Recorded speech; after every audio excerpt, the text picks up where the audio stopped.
For this week's project, we're going to be making sort of concept art for a fantasy landscape. Your landscape can be anywhere you want it to be. It can be on another planet. It can be, underwater at the bottom of the ocean, anything you want. So what I always find is a good strategy is I start with those basic familiar elements. I start off with a horizon line to separate the sky from the ground.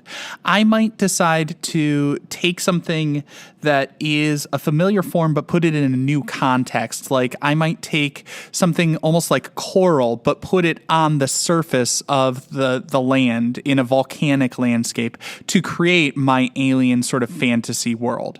I'm going to make a little alien creature, an imaginary creature popping out of those sorts of tube-like coral things.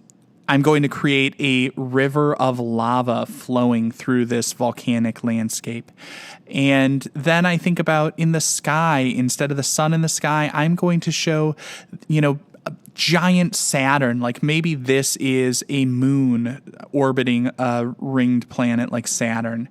Maybe I'm going to show a really small planet off in the distance, a flying saucer up in the sky. After I've sketched everything out in pencil and I like the way it looks, I'm going to outline in Sharpie. Of course, you have your choice of media. Outlining in Sharpie has some benefits because it sort of frames the shapes, makes them pop, makes them more visible.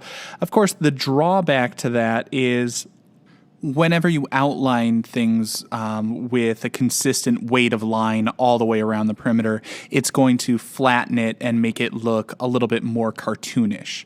Of course, I don't mind that cartoon tone, so I like to outline things and make it more visible and make it pop. Now, after I have outlined everything, I start to think about adding little bits of texture and a little bit of value. So I'm using some hatching lines. I'm using just little zigzag jagged lines to give it a little bit of texture to those coral-like things and to show darkness in the cavity inside of them to give it a little bit more weight and a little bit more dimension. After that, I'm going to add a little bit of color. I'm choosing to use crayons for this because I really like the way I can layer and blend crayons and because it's relatively quick and easy for demonstration. Of course, you could use crayons, markers, watercolors, anything you want, but what I would recommend you do is try to add a little bit of value as you're doing that.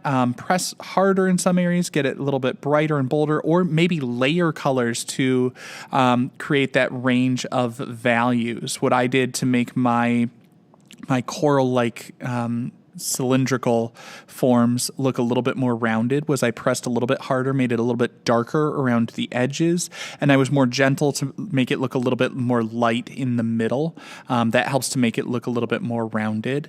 In my landscape, I used browns and oranges and yellows layered together to get that range of sort of brown and neutral earth tones in there to make it look like deserts or sand or something along those lines. And then, of course, I'm coloring black for the sky or outer space in the background to really emphasize that this is a whole other planet or a moon or something like that.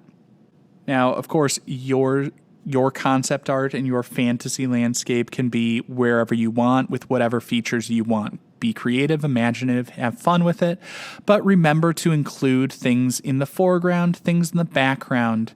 Show that horizon line. No matter where it is, it should have a horizon line. Show us where the ground ends and the sky begins. Or if it's underwater, show us the separation between the ocean floor and the water above.